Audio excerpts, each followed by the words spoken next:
Ngayong araw na to, bibili ng iPad Pro M2. Dito tayo ngayon sa may Tayong Gadgets mga pangs. At ayan, yung legit talaga mga pangs na dapat yung puntahan. At ito nga pala, bumibili na ng iPad Pro M2.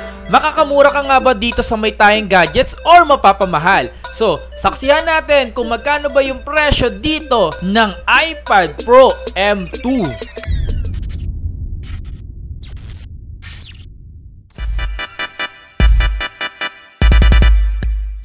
Yo, what's up sa inyo mga pangs at kumusta na kayo? Maganda at masayang araw na naman pagsasamahan natin ngayon.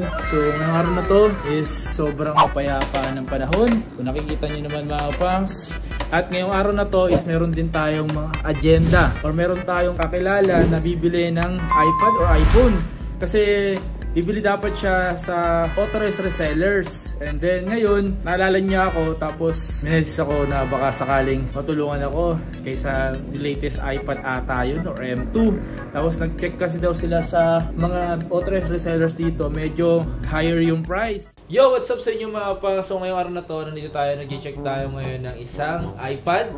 So ito yung 2022 na 11-inch iPad Pro na 4th generation. So dahil meron tayong kasama na bibili ng isang iPad. So ngayon, tinignan ko muna kung magkano yung presyo sa online kasi tiningin niya na daw. Sabi niya sa akin, tingnan mo na lang kung magkano yung presyo. Sabihan mo ako kung magkano yung presyo doon sa pinagagawan mo ng video or doon sa Green Hills. Samahan mo ako. Ito yung presyo ng 128 GB para sa 11-inch. 128 GB yan ha. Tapos, siyempre, ang gusto niya daw is 256. And then, ang 256 niya ay ito, 65,000 pesos. Ang laki niyan, tol. Para sa 256. Sabi ko, Wi-Fi lang ba? And then, sabi naman niya sa akin is Wi-Fi lang dahil gagamitin lang sa pagdodrawing. So, check pa tayo dito ng iba pang like iPad Air. Kung magkano yung iPad Air dito. So, sa iPad Air, so 50,000. Wow, grabe, taas na ito. And then, check natin dito sa may 256 niya kung magkano yung presyo. Para sa ganun, wala tayong pag-alinlangan na bumili din sa Green Hills. Kasi sinasabi nga ng iba, ipeke daw. Ito, 59,000 para sa 256. So, meron silang 2022 na 10th gen, no? Meron din dito, 41,000, no? At 9th gen. Grabe. So, yan. At check lang sa online kung magkano ba yung mga presyo ng mga iPad nila dito. So, ngayon, baka daw may kakilala kung brand new, mababa yung presyo. Tayo naman is pwede tayo makatulong sa iba. Ang laking bagay nun na makatulong tayo kahit konti. Ngayong araw na to, sasamahan natin siya sa Green Hills. Doon tayo punta sa lagi natin pinupuntahan ng mga brand new. Nakakalis siya talaga doon. Kung magkano yung presyo, tara samahan nyo ako ngayong araw na to. Let's go! Yo, what's up sa inyo mga pangs? Salita na tayo ngayon sa may Green Hills. I-meet na lang natin mismong store yung kakilala natin mga pangs. So, tira tayo makyat. Let's go. So, yung location naman mga pangs, dito lang naman sa may Bridgeway Shop. Bridgeway Shop! Let's go! So guys, pag nakita nyo itong Samsung, Vivo, may daanan dito. Ito yung daan. Tagulang kasi talaga yung Yan, diretso mo lang to. Let's go! Ayan, Tayong Gadgets, mga pangs. At ito yung mga bibili. Yan. Hello! Hey! Ito yung bibilin. Ano ba to? iPad M2 na ba to, di ba madam? M2 na to eh. Yeah, M2. 256 GB. Actually, I have a question as well. Ayan. Yung mga pas, nandito tayo ngayon sa may Tayong Gadgets. Tayong Gadgets. Napadalan tayo dito, sinamahan lang natin yung... Grabe naman yan! Lasa naman mga pangmayaman naman yan. Sana all. Natural talaga. Natural titanium. Parang lalaki. Oo, panlalaki sa green. Lalaki ka ba? Gusto mo nga ako Tomboy yan. Tomboy. Gusto mo nga ako babe. Sama mo kami sa ano ha? Oh, yan o. Ayun o, sama sa vlog o. Ayan, mga subscribers natin. Hi, hello po. Try to visit this Perfect, store po. mami. I'm so proud of you. Siya yung nagbablog. Hello po. Hey. Naman yung serial number. So, ito yung kulay niya. Yun, tapos, pag yan, pag ibig sabihin nito, not activated yan. Perfect. Yes. Not activated. Na-check na natin. Yan, na-check na natin yan. Dito yan sa Tayong Gadgets. Ito yung mga bibili rito. Eh!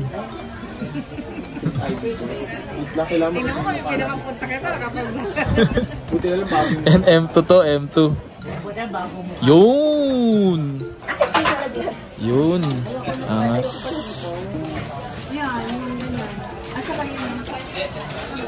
Yan. Lumabas ano. Yan, kala ko kala ko mangga lalabas eh. Mangga, hindi hapon. Ayan, so ito yung mga ano, ito yung piniribis lang sa'yo, no? Kasi mga ganito, mahal yung, mahal yung ganito. Yung ganito, ano kasi ito eh, talagang pag nabagsak pa rin. Dapat nga dito, dapat mas medyo matibay pa yung case eh. Magkano presyo nito sa ano? Power Max 65, no? Dito 51 lang. Grabe naman. 51.5. Puro mandari na 85, bakit di palit? Yun oh, may discount pa nga. Diyos ko naman. Bumili ka ng ganito. Para dito. Okay, sakto to. Pencil to na ba to? Pencil to na. Oh. Yun pati nga 6.5 no? 6.5. 7.5 daw na sa kanya yung ayun nila. Ang presyo nito sa Power Mac mga pas nakita ko is nasa 65,256 pero dito 51.5 lang. Oh my god. Sheesh. Kasi nga mga pangs, may bumili nga dito nakakilala natin ng iPad Pro M2. Bibili dapat siya sa authorized reseller which is yung Power Mac. Ang aso nga nakita niya dun yung 256GB is nasa around 65,000. And then dito kasi is nabili niya lang ng 51,500 para sa 256 ng iPad Pro M2. So, ito kasi is 12.9. Magkano yung mga 12.9 mo sa ganito? Ilang gig ba to? 256GB. 12.9, magkano yung ganito? 65,000 lang tumapang. So, yung 65,000 sa Power Mac is ano lang 11 inch. Siyempre dito is yung 11 inch nila na 256 is 52. Tapos ito may nakita po ko dito iPad Air 5. Magkano yung mga ganitong Air 5 yung madam? Yung 64GB, 31. 31? Pero yung 256? Okay, so ito mga pangs, ang presyo nitong iPad Air 5 is nasa 40 ano? 40K lang. 40K sa 256. Sa 64GB is nasa 31. Tama? 31? 64. 31. Yeah. Available dito sa tayong gadgets mga pangs. Kung naghanap kayo ng iPad, siyempre